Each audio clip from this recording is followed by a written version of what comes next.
brain. That's hot. It's never been said before, I don't think, 10 or 15 years. I haven't heard it. And it's amazing, isn't it? Operate your brain. Why? Because the brain designs reality. So if you learn how to operate your brain... So then do you see a comparison between the war on drugs on one hand and the attempt to censor the internet on the other hand? You know, the war... absolutely, yeah. And the connection people is... People that want to control, and they have to have people to do that to try to keep any society going. I don't knock it, you have to have it. But, sure, they're always against anything that gives the power to change reality to the individual, particularly groups of individuals. Well, you can't have that happening. So, sure. Well, let me see what you think of this theory of mine. Oh, I want to hear it. Okay, I want to say publicly, I love this guy. We've been playing mind tennis for years. You see his smile and his eyes, just look at him, a wonderful smile, wrinkle. Look at that face, smiling away. I mean, how can you not like that, huh? Well, the thing I like about mind tennis is that there's love in the game of tennis. Oh, okay. Dirty love, boy, love, yeah. All right. So my theory is that these UFO sightings and all of the people who claim to have been abducted by aliens, that this is really just a cover-up for secret government experiments in mind control. That's my theory. Well, that's a very popular theory.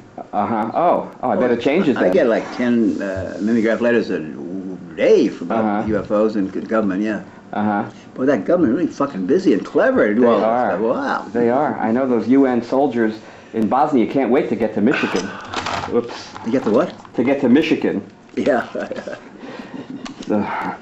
And Arizona. Do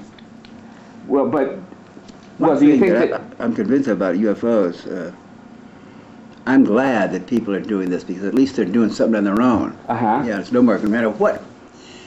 The poor farm wife and 60-year-old farm wife in Dakota who thinks she's taken up and surely raped up in by the UFO people. Shit, they came all the way from another planet, 1,000 light years away to get this lovely grandmother from Dakota and have an orgy with her. I mean, or at least an anal probe. That's very popular. You know that joke? Well, no, what's the joke? Oh, what does a homosexual do to boot up a computer? To boot up a computer, what? C:, enter. See, that's the joke. I love the computer jokes, being part of the bohemian or the... Except since anal intercourse is now becoming more heterosexual, the joke isn't as strict. If you can have a strict joke. Yeah, but come on. I know, it's just an area now to specify. I know. I'm just being difficult. That's my role. But to your knowledge, is the government still doing experiments in mind control? We know they used to with all the MK Ultra programs. Do you know if they're still at it? I can't imagine they would have stopped. Well, I loved debating with Liddy because Liddy would give you the current CIA line.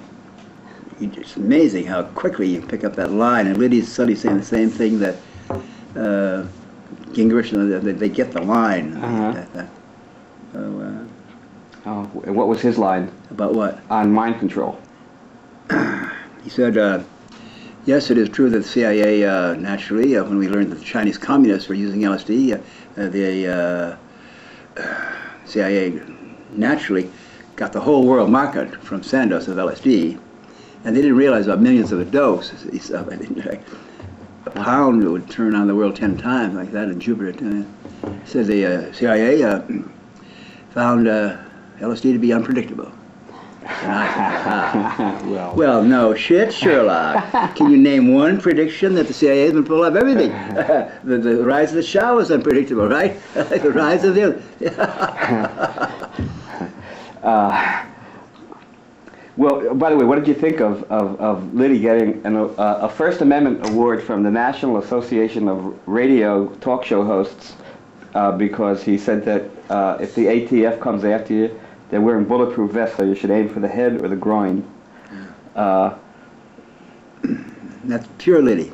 Pure Liddy, it was. Pure Liddy. He's really basically a romantic comedian. And There's a line I'm using on stage now that when you were debating him, that if you had listened to his advice when he had the midnight raid on Millbrook, then you would have been on stage debating yourself, because he would have been shot in the head and the groin by somebody if his advice had been followed at Millbrook. Well, if I'd shot, well, but that's time travel. he was a government agent entering my bedroom at midnight. I later right to shoot him. Right, that's what I mean.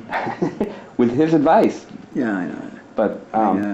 But no, you did go through when I've never owned a weapon in my life. I've never intentioned of any owning a weapon. Although I was a master sharpshooter at West Point on both the Grand and the Springfield, and I was a howitzer expert, and I know how to do it. But I have never, and I never will have a gun around. But when you escaped from prison, you were making statements about it's better to shoot a cop than to save a tree, or something to that. Did I say that? Something like that. Yeah. I also said I'm armed and dangerous, and that was taken directly from Angela Davis. Aha. Yeah, and I was armed and dangerous. I thought it was just funny to say that. I thought it was the party line from the Weather Underground. That there was some overlapping there. Yeah, I know. I had a lot of arguments with Bernadine, was it, about Bernadine Dorn. Guns and. Well, you know, they had their own rhetoric. I mean, she even praised Charlie Manson. Bernadine did. I love them. They were brilliant Jewish Chicago kids, and they got on it, and boy, they had a class and dash and smash, and I love them. And she was saying, she would go up and down in a plane and say about the Manson sticking a fork in a pregnant woman. Thought it was good. Just being naughty, boys. I loved it. So, I guess it was violating a taboo. What are some of the taboos that are waiting to be violated today? There is one taboo